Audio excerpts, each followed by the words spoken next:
what's going on, everybody? Welcome back to the Random Review Series. DBougie86 here again.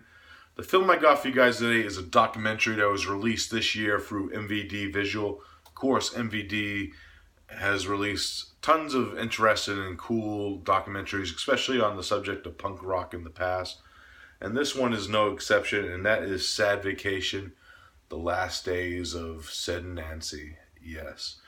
As you know, Sid Vicious, of course, from the Sex Pistols, legendary punk rock band, and his girlfriend Nancy, who have been subject of many books, documentaries in the past, and also a feature-length film starring Gary Oldman as Sid Vicious, which is actually one of my favorite films of all time. Also, I really love that film. But this is a documentary that entwines the last days of Sid and Nancy, leading up to that unpredictable event where Nancy was murdered in the Hotel Chelsea in New York. And this goes through friends and family and other band members of bands that they were both associated with, what their thoughts and feelings of the situation of these two were dating during that time period, and what led up to the split of the Sex Pistols, and pretty much that's all the gist of the documentary. It's about what they thought happened during that night that happened when Nancy was murdered, and did Sid do it, and the details leading up to what they thought of Nancy and Sid during this time period. Now, my thoughts on this documentary, of course, this is directed by Danny Garcia, who has done numerous work in the punk rock era of documentaries. Of course, he directed The Rise and Fall of the Clash, which is a very stellar documentary if you haven't seen that. And I like how he edited his documentaries together. He has a very good visual style of how he wants to shoot his films. And he has a lot of interesting layers with these people that knew Sid and Nancy personally. And you get to see this personal journey of them through these events that we all know the history of, but we don't know how personal they were to people. And I like how he intertwines with different friends of the families of Sid and Nancy, and with other members of the punk rock scene at that time.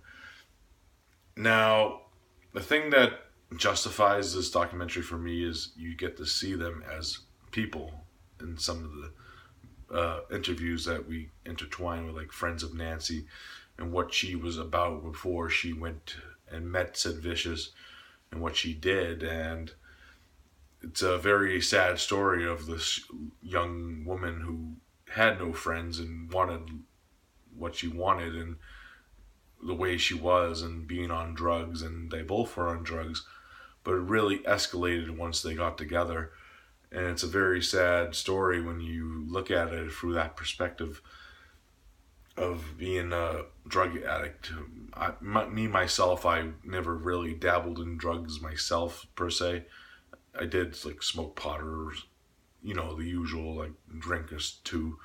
But I know people in the past that this has happened to, and it's a very sad situation, especially when you get hooked on the heroin. And it's a very interesting way this documentary goes, because it starts out with the murder, but then it goes back into the past, where you get to see the development of Nancy and Sid as they grow up, and you get to see Sid's childhood, where you learn that his mother was an abuser also, which is a very iconic thing when what happens at the end of the film, when Sid's mother is actually the one who brought him the drugs that killed him, which is a very sad and touching thing to think about, with the irony of that scene.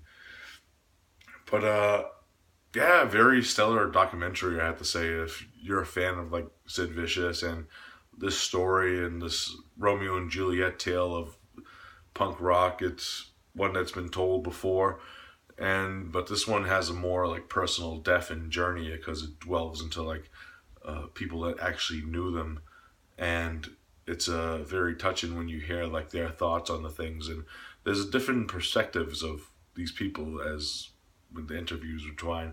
because there's some people that couldn't even stand Nancy when she was around Sid for like through certain interviews, and they're trying to get rid of her. Like there was one story, I forgot who the name of the interviewer was, but it was they tried to get her back on a plane in New York and stuff, trying to kidnap her. It was like the funniest story.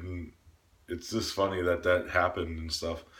But yeah, very high def with a really awesome like new wave like punk rock soundtrack. Of course, we hear like a few like Sid Vicious songs here and there, a few Sex Pistols like Susan the Banshees. Numerous different music plays during this film, and it keeps you entertained, twined with like the scenes of the interviews and the scenes of Sid and Nancy, and they even do like some reenacting scenes too, like when they were in New York. So yeah, I highly recommend this release from MVD. It comes with bonus interviews, which pretty much are extended interviews with like interviews that they did that you see more of.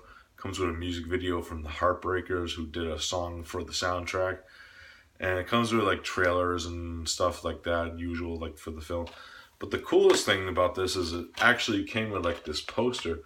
I don't want to really fold it out right now, but really cool that they added that touch to this release from MVD. So yeah, this is a very interesting documentary that I highly recommend. So if I had to rate Sad Vacation, I'm going to give it a solid 8.5 out of 10. Very interesting watch, especially if you're a fan of like this, like I said, Sid and Nancy story. And any fan of like punk rock should find this stuff interesting. So yeah, definitely recommend it. Alright guys, that's it for this review. I hope you enjoyed it, and as always, I'll be back soon with another random review for you guys. As always, peace out.